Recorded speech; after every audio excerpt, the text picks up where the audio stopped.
तर सकाळची सुरुवात झाली स्मूदीपासून. सगळ्यांनाच माहिती आहे की निलेश वेट लूजसाठी किती ट्राय करत आहेत.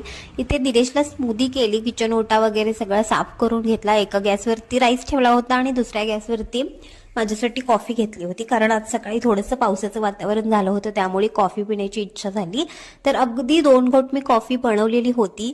आणि त्यानंतर खरंच मला खूप जास्त टेन्शन आलं होतं की नक्की भाजी मी बनवू का, कारण भाजीला काही नसेल त्यावेळेला सुद्धा टेन्शन येतं आणि भाजीमध्ये भरपूर ऑप्शन असतील तरी सुद्धा टेन्शन होतं. शेवटी मी ठरवलं की ढबू मिरची बनवायची आणि इथे मी ढबू मिरची धुवून घेतली, स्वच्छ पुसून वगैरे घेतली, चिरून थोडंसं चिरून ठेवली बाजूला आणि मग कॉफी घेतली.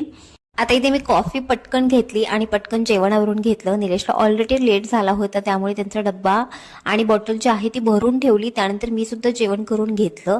आणि भाजीचं टेन्शन तुम्हाला सुद्धा येतं का, कमेंट करून नक्की सांगा. Okay, bye.